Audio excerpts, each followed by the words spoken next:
ഇവിടെയുള്ള ആൾക്കാരൊക്കെ എന്നെ അറിയാമല്ലോ അച്ഛനെ.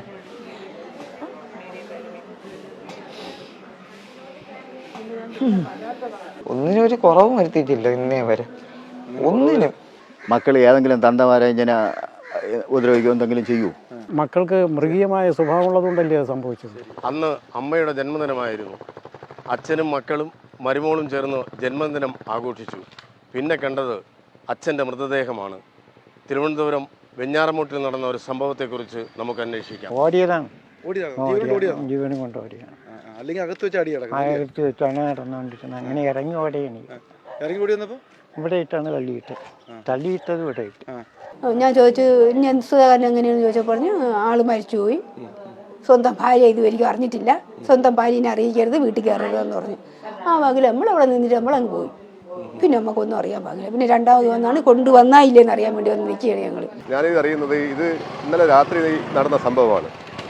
ഞാൻ യഥാർത്ഥ വിവരങ്ങൾ അറിയുന്നത് രാവിലെ ന്യൂസും മറ്റു കാര്യങ്ങളും വേറെ സുഹൃത്ത് വിളിച്ചപ്പോഴാണ് അറിയുന്നത് അദ്ദേഹം മരണപ്പെട്ടു പോയെന്ന്. അപ്പോൾ ഇത് ഇവിടെ ഇങ്ങനെ തമ്മിൽ മക്കളുമായിട്ടുള്ള പ്രശ്നമായിരുന്നു. അത് മൂത്തവന്മാർ രണ്ടുപേരും ഇരട്ടയും അവരൊരു സെറ്റും. അച്ഛനും ഇളയ മോനെ അടിച്ചപ്പോഴാണ് അച്ഛൻ വന്ന് ഇടപെട്ട്. അപ്പോഴാണ് അദ്ദേഹത്തിനും അടി കിട്ടിയതായിട്ടാണ് അച്ഛൻ ഇടപെട്ടാണ്. അപ്പോഴാണ് അദ്ദേഹത്തിനും ഇതിൽ വന്ന് അടി കിട്ടി. ആയിരുന്നു എന്ന് പറയുന്നു. അത് നാട്ടുകാർ പറഞ്ഞാണ് അറിയാന്നുള്ളത്. എല്ലാവരും കൂടിയതാണ് എന്ന് പറയുന്നുണ്ടാണ്. അത് നാട്ടുകാർ പറഞ്ഞാണ് അറിഞ്ഞത് ബർത്ത്ഡേ ആണെന്നുള്ളത്. ഇവിടെ വന്നതിന് ശേഷമാണ് ഞങ്ങളൊക്കെ അറിയുന്നത്. പക്ഷെ ഇന്നലെ രാത്രിയൊക്കെ ഇങ്ങനെ ഒരു സംഭവം നടന്നു. ഇവിടെ വന്നപ്പോഴാണ് അദ്ദേഹം, ഞങ്ങൾ വന്നപ്പോഴത്തേക്ക് കൊണ്ടുപോയി. ഇളയവൻ തന്നെയാണ് ആശുപത്രിയിൽ കൊണ്ടുപോകാൻ അടുപ്പിക്കാനൊക്കെ കൊണ്ടുപോയത്. അപ്പോൾ തന്നെ അവൻ പോലീസിൽ റിപ്പോർട്ടും കൊടുത്തിട്ടെന്നാണ് പറയുന്നത്. ഇത് അവർ ഇടക്കാലങ്ങളിലൊക്കെ ഇങ്ങനെ അച്ഛനും മക്കളുമായിട്ടൊക്കെ വഴക്കുണ്ടാകും. പക്ഷേ ഇത് ഞങ്ങളൊക്കെ പത്രത്തിലും മറ്റു കാര്യങ്ങളിലൊക്കെ വെച്ചിട്ടുണ്ട് ഇങ്ങനെ അച്ഛൻ മക്കളെ കൊന്നു അല്ലെങ്കിൽ മക്കൾ നേരെ കൊന്നു. പക്ഷേ ഇത് ഈ ഒരു ഗ്രാമപ്രദേശത്ത് ഇത് സംഭവിക്കുമ്പോൾ എന്ന് പറഞ്ഞപ്പോൾ നമുക്ക് വളരെ വേദനാജനകം. അത്ര പാവപ്പെട്ടൊരു നിഷ്കളങ്കനായ ഒരു മനുഷ്യനായിരുന്നു അദ്ദേഹം. പിള്ളേർക്ക് വേണ്ടി വർഷക്കാലമായി ഗൾഫിൽ കിടന്ന് കഷ്ടപ്പെടുകയും ഇവിടെ വന്നിട്ട് പോവുകയും അയാൾ രാവിലെ 1:30 മണിക്കൊക്കെയാണ് വെറ്റയും എടുത്ത് വാമനവരും ചന്തയിൽ കൊണ്ടു. അത് കഴിഞ്ഞ് വന്നതിന് പാലും കറന്നു കടയിൽ കൊണ്ട് കൊടുത്തു. ഇങ്ങനെ മക്കളെ എന്ന് പറഞ്ഞ് വലിച്ചത് 3 ആൺമക്കളാണ്, 2 ഇരട്ടന്മാരല്ലാത്തവരാണ്. അവർക്ക് വേണ്ടി ജീവിച്ചാണ്. പക്ഷേ ഇങ്ങനെ ഒരു അദ്ദേഹം വന്നപ്പോഴത്തേക്ക് അതൊരു വളരെ വേദന. അത് എന്തായാലും ശരി തന്നെ പോലീസിന്റെ ഭാഗത്തുനിന്ന് അന്വേഷിച്ചു എന്താണ് അതിൽ പറ്റിയിട്ടുള്ളതെന്ന് പറഞ്ഞാൽ അത് മൃഗീയമായി എങ്ങനെയാണെന്നുള്ളത് ഞാൻ കണ്ടിട്ടില്ല, എങ്ങനെയാണ് പറയുന്നത്. പക്ഷേ എന്തായാലും ശരി തന്നെ ഇതൊരു മാതൃകാപരമായ ശിക്ഷ കൊടുക്കണം. യവന്മാരെ 10-14 വർഷം മാലക്കാലം തീറ്റിപ്പോറ്റിങ്ങനെ അത് എന്താണെന്നുള്ള ഗവൺമെൻറ് രീതിയിലായാലും ശരി തന്നെ ഇത് മറ്റുള്ളൊരാളിനെ ഇനിയൊരു പാവപ്പെട്ടവനത് സംഭവിക്കരുത്. ഇയാൾ യവന്മാർ അടിയുണ്ടാക്കുന്നതിന് കേസ് പറയാനൊക്കെ പൈസ കൊടുക്കുകയൊക്കെ ചെയ്യുന്ന ഒരു പാവപ്പെട്ടവരാണ്. മക്കൾക്ക് വേണ്ടി ജീവിച്ചു, അവസാനം മക്കളാൽ പോയി എന്ന് വേണമെങ്കിൽ പറയാം. ഈ മക്കളൊക്കെ കേസിലൊക്കെ പോയിടുമ്പോൾ പുള്ളിയെ പൈസ മുടക്കി ഇറക്കി എന്ന് വെച്ചാൽ ഒരു മക്കൾക്ക് വന്നു കഴിഞ്ഞാൽ അച്ഛൻ്റെ ഒരു വേദന എന്ന് പറഞ്ഞാൽ അയാൾ അങ്ങനെ അത്രയും ഒരു നിഷ്കളങ്കനായ ഒരു മനുഷ്യനായിരുന്നു. അല്ല, അയാൾ ഗൾഫിലും ഒക്കെ ഉണ്ടായിരുന്നു, കുറേ വർഷക്കാലം ഗൾഫിലുണ്ടായിരുന്നു. ഈ കൊറോണയോട് കൂടിയാണ് അദ്ദേഹം വന്നിട്ടാണ് അയാൾ ഇതൊക്കെ ചെയ്ത് വീട് ചെയ്തു, ഒരുത്തരും കല്യാണം കഴിച്ചു. അത് കഴിഞ്ഞിട്ട് വീട്ടിൽ റൂഫ് ഉണ്ടാക്കി. ഇതെല്ലാ കാര്യങ്ങളും അദ്ദേഹം കഷ്ടപ്പെട്ട് തന്നെയാണ് ഉണ്ടാക്കിയത്. ഇന്നും കഷ്ടപ്പെട്ടുകൊണ്ടിരിക്കുകയാണ്. പക്ഷേ ഇങ്ങനൊരു ദാരുണ സംഭവം സംഭവിച്ചു പോയി അദ്ദേഹത്തിന്. അങ്ങനെ ഒരുപാട്. പക്ഷെ പാവപ്പെട്ടൊരു യുവമാര് വെൽഡിങ് പണിക്കും മറ്റു കാര്യങ്ങൾക്കൊക്കെ പോകുമായിരുന്നു. സ്ഥിരമായ ഒരു പണിക്കും സ്ഥിരമായി നിൽക്കുന്നൊരു ഇതില്ല. കുറച്ച് ദിവസം ഒരു സ്ഥലത്ത് നിൽക്കും, ഒരു ഫർണിച്ചർ കടയിലായാലും അങ്ങനെയൊക്കെ നിൽക്കുന്ന ഇതാണ്. അതൊന്നും നോക്കത്തില്ല. പിന്നെ അദ്ദേഹം ഉള്ള കാലം പോലെ മേക്കന്മാർക്ക് വേണ്ടി തന്നെയാണ് ജീവിച്ചത്, കൊടുത്തുമൊക്കെ ചെയ്തത്. യഥാർത്ഥത്തിൽ ഇവിടെ നടക്കുന്നത് അങ്ങനെയല്ല. ഇവിടെ ആരും അങ്ങനെ അയൽപക്കക്കാരൊന്നും ശ്രദ്ധിക്കില്ല. സ്ഥിരമായുള്ളൊരു ചെറിയ പ്രശ്നങ്ങളൊക്കെ ഉള്ളതുകൊണ്ട് ശ്രദ്ധിക്കാറില്ല. പക്ഷേ ഇവിടെ നടന്നിട്ടുള്ളത് ഇന്നലെ വൈഫിൻ്റെ ബർത്ത്ഡേ ദിവസമായിരുന്നു. അപ്പം പുള്ളിക്കാർ സാധനങ്ങൾ വാങ്ങിച്ചുകൊണ്ട് അവർ ആഘോഷമായി. ചെറിയ എന്തോ കൊച്ചു കാര്യങ്ങളിൽ തർക്കം വന്ന് ഇളയവനെ ഉപദ്രവിക്കാനങ്ങനെ ശ്രമിച്ചപ്പോൾ തന്ത പിടിച്ചു മാറ്റുമല്ലോ, ആ രീതിക്ക് അങ്ങനെ സംഭവിച്ചപ്പോൾ വന്ന കാരണങ്ങളാലാണ് ഇത് സംഭവിച്ചിരിക്കുന്നത്. അപ്പം ഇളയവന് അടിയുണ്ടപ്പോൾ തന്ത പിടിച്ചു മാറ്റും. അപ്പോൾ അവർ തമ്മിലുള്ള ചെറിയ രാത്രിയാകുമ്പോൾ ഇവിടെ ഈ വീട്ടിൻ്റെ മുറ്റത്തോ വീട്ടിനകത്തോ ഇവിടെ എന്തെങ്കിലും കാര്യങ്ങൾ നടക്കുമ്പോൾ ജനങ്ങൾ ശ്രദ്ധിക്കില്ല. ജനങ്ങൾ ശ്രദ്ധിക്കാത്തതെന്ന് പറയുമ്പോൾ സാധാരണ അവിടെ ചെറിയ ചെറിയ കാര്യങ്ങൾ നടന്നു പോകാറുണ്ട്. അതുകൊണ്ട് ആരും ശ്രദ്ധിക്കില്ല. പിന്നെ ഇവിടെ നിന്ന് എടുത്തു പോകുമ്പോഴാണ് ആൾക്കാർ അഭ്യൂഹമായിട്ട് പലതും പറഞ്ഞു കിടക്കുന്നത്. അധ്വാനിയാണ്. രാവിലെ 4:30 കഴിച്ചാൽ രാത്രി 7 മണി വരെ അധ്വാനം തന്നെയാണ് ജോലി. നല്ല അവനെ എല്ലാം പുള്ളിരതി തന്നെ പാടുപെട്ടാണ് കൊച്ചുങ്ങളെല്ലാം വളർത്തിയത്. ഒരു ദുസ്വഭാവം എന്ന് പറഞ്ഞാൽ വേറെ ഒന്നുമില്ല. എല്ലാവർക്കും വലിയ കാര്യമായിരുന്നു, നല്ല മനുഷ്യനുമായിരുന്നു. അധ്വാനിച്ച് തന്നെ വരുമ്പം ഒന്നുമില്ലാതെ വന്നവനാണ്. വന്ന് ഇതൊക്കെ ഇത്രയൊക്കെ ഉണ്ടാക്കി പിള്ളേരെയൊക്കെ വളർത്തി പഠിപ്പിച്ച് എപ്പോഴും ജോലി തന്നെയാണ്. മക്കളെ നിയന്ത്രിക്കാൻ പുള്ളിക്ക് പറ്റിയില്ലയോ? പറ്റിയില്ലെന്നാണ് തോന്നണത്. ആ അതിന്റെ കേൾക്കത്തില്ലയോ? എന്നും ബഹളവും കാര്യങ്ങളുമാണ്.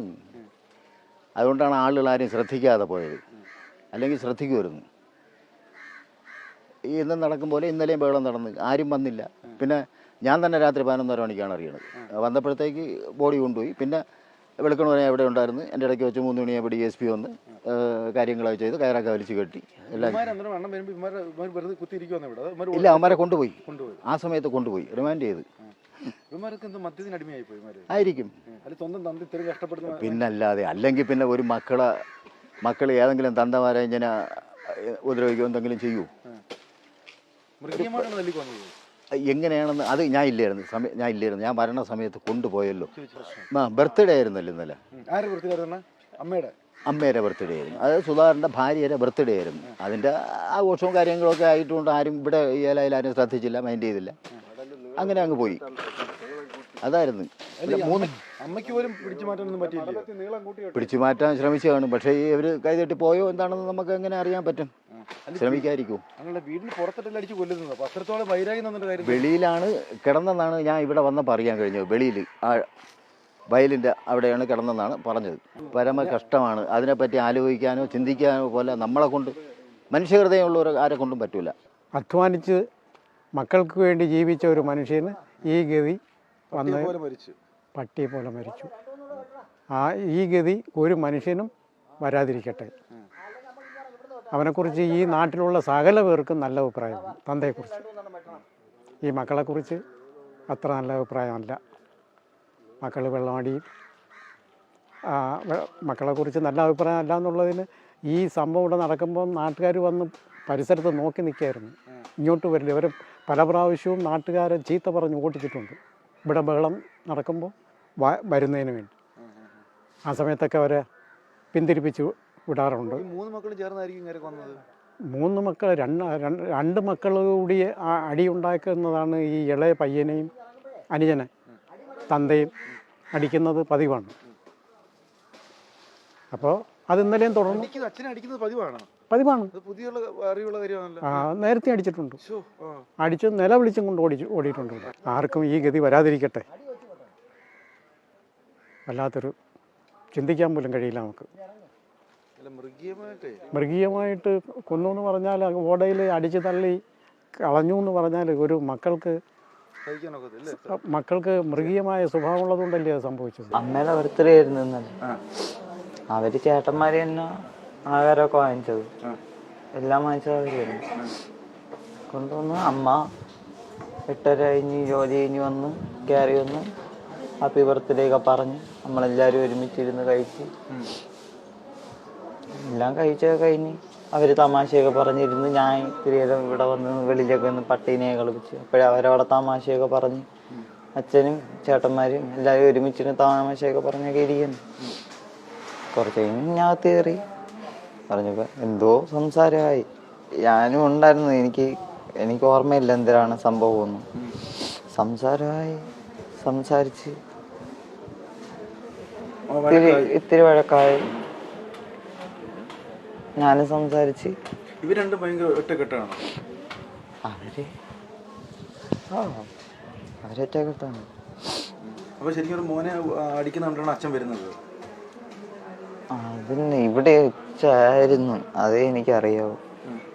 വേറൊന്നും എനിക്ക് ആ സമയത്തേന്ന് എനിക്കൊന്നും ഓർമ്മയൊന്നുമില്ല ആ സമയത്തുള്ളത്. ഇല്ലല്ല, അടിച്ചൊന്നുമല്ല, അല്ലാതെ ഇവിടെ സംസാരം നടന്ന അങ്ങനെ സംസാരിച്ച് ഉന്തുന്നു തള്ളുവായി അവരങ്ങ് വെളിയിറങ്ങി.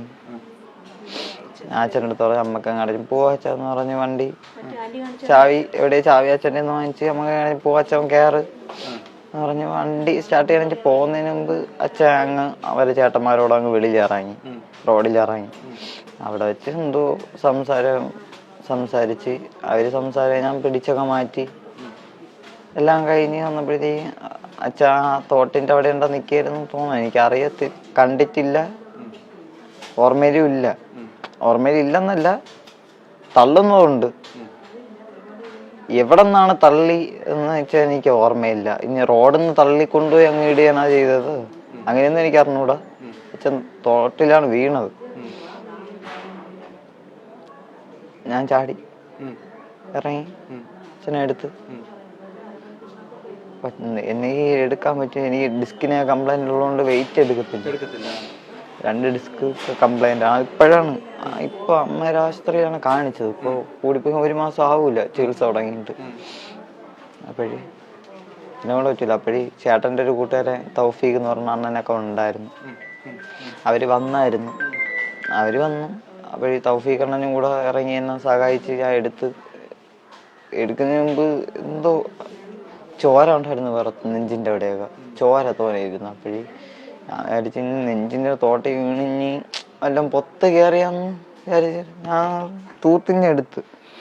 ചോര മാത്രം കയ്യിലിടും. അത് ഞാൻ വയലിലോട്ട് ഇങ്ങനെ വീശി ഇട്ട് അച്ഛൻ തന്നെ അവിടെ കിടന്നുകൊണ്ട് പറഞ്ഞു, മക്കളെ വയ്യ, കൈയാണെന്ന് പറഞ്ഞു. കൈ നോക്കിയപ്പോഴത്തേക്കും കൈയാണ് മുറിഞ്ഞിട്ടുണ്ട്, നല്ല മുറിഞ്ഞിട്ടുണ്ട്. പറക്കല്ലാണ്ട് ആയിരിക്കാൻ നല്ല പാറക്കല്ലാണല്ലോ. അവിടെ പാറക്കല്ലുണ്ട്, ബ്ലേഡ്. അവര് ഒരാള് കടയുടെ ഫ്രണ്ടില് ഇരിപ്പുണ്ട്, ഒരാള് വയലിലാണ്ടാണെന്ന് തോന്നുന്നു അവിടെ കിടക്കണം തോന്നുന്നു പാലത്തിൽ. ഇല്ല, ഞാൻ പറഞ്ഞില്ലേ കമ്പനി ഇപ്പോഴും തമാശയും പറഞ്ഞ് ചിരിച്ചിട്ട് 15 മിനിറ്റ് ആയോളൂ. ദേഷ്യം അത് സ്വാഭാവികമായിട്ടുള്ളത് തന്നെ. ദേഷ്യം പൊതുവേ കൂടുതലാണ്. പൊതുവേ കൂടുതലാണ്. അച്ഛൻ പാവമാണ്. ദേഷ്യം എല്ലാവർക്കും ദേഷ്യമുണ്ട്. ദേഷ്യം ഇല്ലായിരിക്കില്ലല്ലോ. വർണ്ണനായാലും ദേഷ്യം ഉണ്ടല്ലോ. മദ്യത്തിന്റെ പുറത്തുള്ളതായിരിക്കാം. മദ്യം അച്ഛൻ നിങ്ങൾക്ക് വേണ്ടി ഇത്രയും കഷ്ടപ്പെട്ട് എല്ലാറ്റും ഗൾഫിലൊക്കെ പോയി ഇത്രയൊക്കെ ഒരാളെ കഷ്ടപ്പെട്ട് നിങ്ങൾക്ക് വേണ്ടി ജീവിച്ചൊരു മനുഷ്യനല്ലേ അല്ലേ? ഒരുപാട് അധ്വാനിയായിരുന്നു, എല്ലാ കാര്യങ്ങളും നോക്കുമായിരുന്നു. ഒരുപാട്. അത് ഇപ്പൊ ഞാൻ പറയണ്ടല്ലോ, ഇവിടെ ഉള്ള ആൾക്കാരൊക്കെ എന്നെ അറിയാമല്ലോ അച്ഛനെ.